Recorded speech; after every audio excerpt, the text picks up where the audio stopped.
විසින් නීති ගත බබලන්නේ සුත්ත ඇතා පිටවද වැඩ ඉන්නේ බුද්ධ මේ ශාසන දිනු කරන්නේ සුත්ත සමන් දෙවියෝය වඩින්නේ සුත්ත සමන් දෙවියෝය වඩින්නේ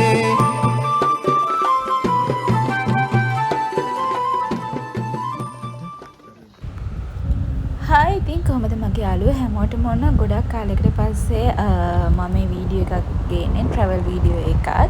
ඒකත් 2026 ජනවාරි 15 16 ඇතුළත මම සිරිපා කරුණා කරන්න යෙදුණා. ඉතින් ඒකේ වීඩියෝ එකක් තමයි මම මේ ඔයගලන්ට අද අරන් ඉන්නේ. ඇත්තටම කියන්න ඕන මේ ගමන අපි පටන් ගත්තේ එකපාරම කල්පනා කරලා නැත්නම් ප්ලෑන් කරලා නෙවෙයි. ඉතින් ඒ කොහොම වුණත් ලස්සන දර්ශන කීපයක් ඔයගලන්ට මම ගෙනෙන්න බලාපොරොත්තු වෙනවා මේ වීඩියෝ එකෙන්. වොයිස් එක ප්‍රශ්නයක් වගේ නම් ගණන් ගන්න එපා. මොකද මම මේ ඊට පහුවදාම තමයි වොයිස් කරන්නේ මේ වීඩියෝ එක එඩිට් කරන්නේ.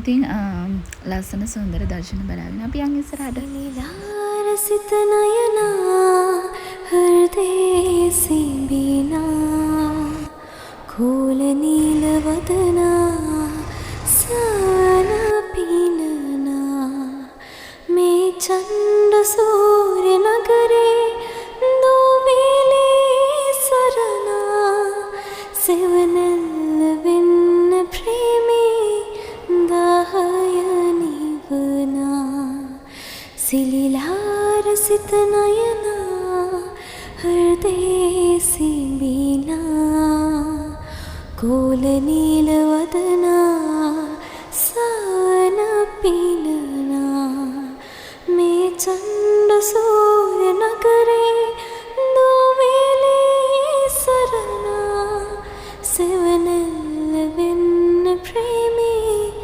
දාහය නිවනා. ඉතින් ඔන්න ඔය වගේ තමයි අපි නාලා කාලා පිරිසිදු වෙලා මේ යන්නේ අපි හැටන් නල්ල තන්නේ පාරෙන් තමයි සිරිපා කරුණා කරන්න හිතාගෙන ඉන්නේ. ඉතින් මේ ඒ පාර චුට්ටක් ඉස්සරහින් හම්බ වෙනවා සමහන් සහන කලාපය. සමහන් සහන කලාපය කියලා කියන්නේ වන්දනාකරුවන්ට නිරන්තරයෙන් උදව් වෙන තවත් ලස්සන තැනක්. අපි බලමු. ශරීරය උණුසුම් කරන්න ඉතින් සමහන් කෝප්පයක් ඉතින් අරගෙන යන්න පුළුවන්. ඒක හොඳයි නේද? මෙතන පහු කරගෙන යන ඕන කෙනෙක්ට ඒක අත්විඳින්න පුළුවන්. අමතක කරන්න එපා එතනටත් කියලා වන්දනාව ආරම්භ කරන්න. මේ තමයි හැටන් නලතනි මාර්ගයේ ප්‍රධාන පිවිසුම. අපි මෙතනින් තමයි හැටන් පාරෙන් එන කට්ටිය මෙතනින් තමයි පිවිසුම ගන්නෙ. ඉතින් මෙතන පහු කරගෙන යනකොට ඉතින් ස්වභාව සෞන්දර්යය විඳගෙන යන්න පුළුවන්. නමුත් ඊට වැඩිය මම අහලා තියෙන විදිහට රත්නපුර පලා භද්‍ර පාර වෙන්න ඕනේ. ඒ වගේ තව කිහිපයක් තියෙනවා ලස්සනට ස්වභාව සෞන්දර්යය විඳගෙන යන්න පුළුවන්. නමුත් හැටන් නලතනි පාරේ ලස්සනට ස්වභාව සෞන්දර්යය විඳගෙන ඉස්සරහට යන්න පුළුවන්. සහ මාර්ගයේ ලේසි. මම කලිනුත් ගිහිල්ලා තියෙන කෝඩු වාරෙදිත් මං ගිහිල්ලා තියෙන්නේ හැටන් නල්ලතනි පාරෙන් හින්දා මම වැඩිපුර අනිත් පාරවල් ගැන දන්නේ නැහැ. මේ පාරත් මට යන්න ලැබුණේ මේ පාරෙන්. එතකොට මෙතන පාරවල් දෙකක් බෙදෙනවා. එකක් ජපන් සාම චෛත්‍යයට යන පාර. ඒක ටිකක් කෙටි පාරක් කියලා ගහලා තියෙනවා බෝඩ් වල. අනිත් පාර සාමාන්‍ය පාරක්. නමුත් කෙටි පාරට වැඩිය මම දැක්ක එක දෙයක් තමයි මේක ඇවිල්ලා ඔය මම චුට්ටක් ඉස්සරහට ගිහිල්ලා ඔයගලන්ට වීඩියෝ එකක් විදිහට පෙන්නන්න ඕන හින්දා ගත්තේ. ඒක කෙටි වුණාට සමනින් මම හිතනවා මේ අනිත් පාර, ඒ කියන්නේ පාර දෙපැත්තකට බෙදෙනවා වම සහ දකුණ. දකුණු අත පැත්තේ තියෙන පාර තමයි අපි යන්නේ. ඒ පාර ටිකක් දුර වුණාට හරිම ලස්සනයි. මට ඉතින් මම කෝඩු ගමන යනකොට කෝටු වන්දනාව යනකොට මං ගියේ පාර හින්දා ආසාවෙන් ඒ පාරේ යන්න හිතුණා. ඉතින් මාත් එක්ක ගියපු අනිත් අයටත් මම කිව්වා ඒ පාරෙන් යමු. මොකද ඒ පාරේ ගොඩක් ලස්සන දේවල් බලන්න පුළුවන් කියලා. ඉතින් මං ඉතින් කොහෙ ගියත් හරි ආසයි නිමල් වලට. යන තැන ලස්සන මල් දැක්කොත් එහෙම ඒක ඔයගොල්ලොත් එක්කත් බෙදා ගන්න අමතක කරන්නේ නැහැ. ඉතින් ඉහළට කරුණා කරනකොට පොඩ්ඩක් පරිසරය ගැන හොඳ අවධානයෙන් ගියොත් එහෙම ලස්සන ගොඩක් දේවල් වන්දනාකරුවන්ට බලා ගන්න පුළුවන් වෙනවා.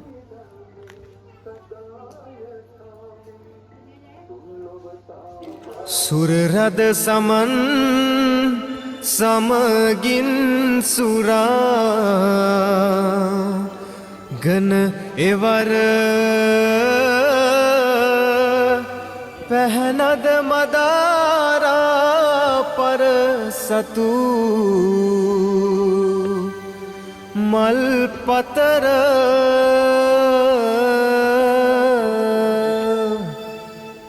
කරපුද වඳින රැඳී මුනි සිරි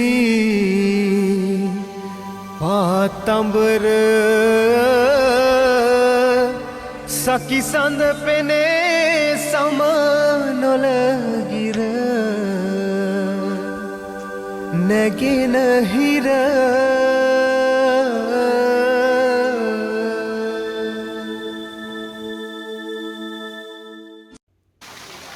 දැන් සීත ගඟල හරහා තමයි අපි මේ යන්න හදන්නේ.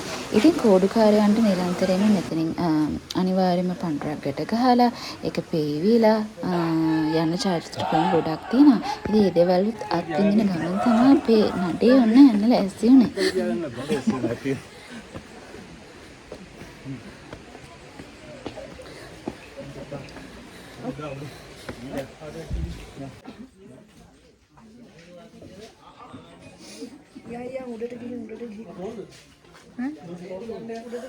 කෝඩුකාරයන්ට වෙන තවත් චාරිත්‍ර ක්‍රමයක් තමයි මෙතනදී වෙන්නේ. ඒ තමයි ගෙත්තම් පානේ ගෙත්තම් කරන එක.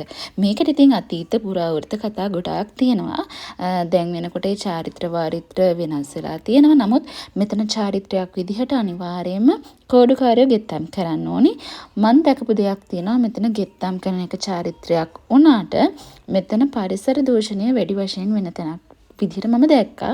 ඉතින් පුළුවන් නම් තමන් ගෙනියන තමන් ගෙත්තම් කරන්න ගෙනියන ඒ බඩු බාහිර ආදී එතන ගෙත්තම් කරාට පස්සේ ඉතුරු වෙන ඉටි කොලද කඩදාසිද තමන් ගෙනියන බෑග් එකේම දාගන්න.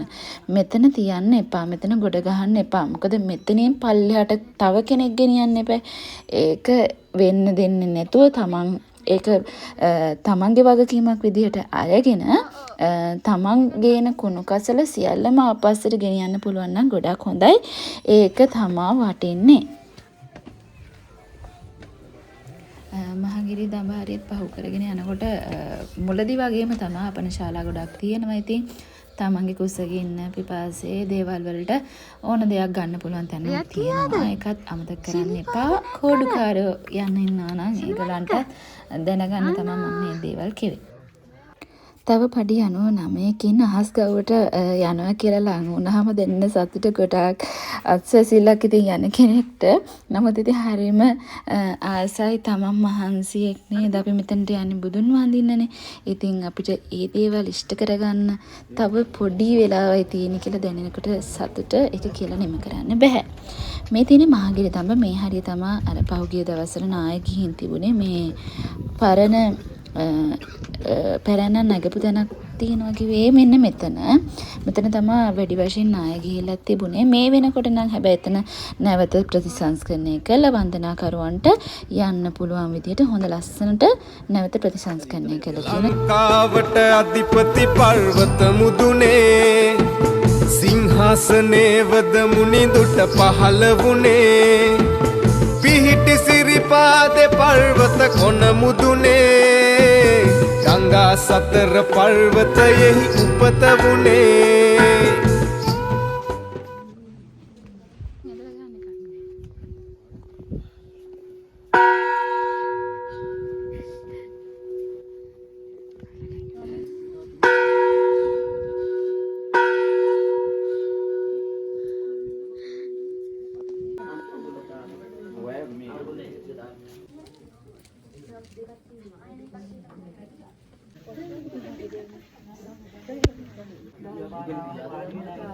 අපි කොහොම හරි රෑ 11 ගානකට තමයි උඩමළුවට කරුණා කළේ. උඩමළුවට කරුණා කරාට පස්සේ අපි වන්දනාමාන කටයුතු කරලා පාන්දර වෙනකන් අපිට ඉන්න උනා පැය 6ක් විතර. ඉන්න හේතුව තමයි ලස්සන ඉරසේවයක් බලන්න. මොකද මම කෝඩුකාර ගිය පාර මට ඒක බලන්න උනේ නෑ. නමුත් මේ පාර ලස්සන ඉරසේවයක් බලන්න පුළුවන් වුණා. හැබැයි සෙනග නැති නිසා. මොකද සෙනග වැඩි නම් උඩමළුවේ සිට පල්ලෙහාට කරුණා කරන්න කියලා ඒ කට්ටිය කියනවලු. නමුත් එදා ලස්සන ඉරසේවයක් මෙන්න මෙහෙමයි අපිට බලා ගන්න පුළුවන් උනේ. සුරරද සමන් සමගින් සුරා ගන එවර පැහැනද මදාරා පර සතු මල් පතර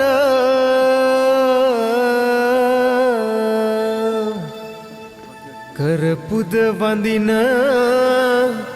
රැඳී මුනි සිරි පාතඹර සකිසඳ පෙනේ සම නොලගිර නැගෙන හිර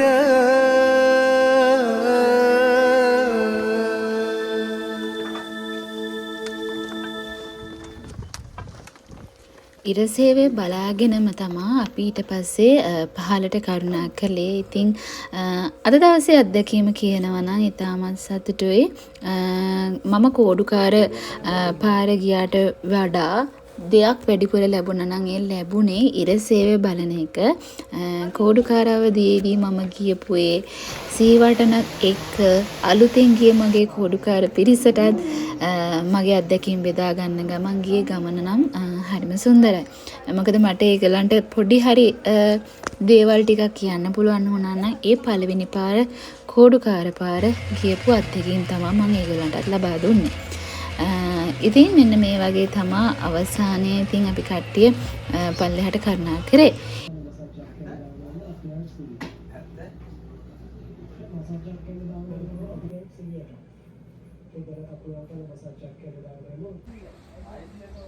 සිලිලාර සිත නයනා හෘදේ සිඹිනා කෝල නීල වදනා සවන පිනනා මේ චණ්ඩ සූර්ය නගරේ නොමිලේ සරණා.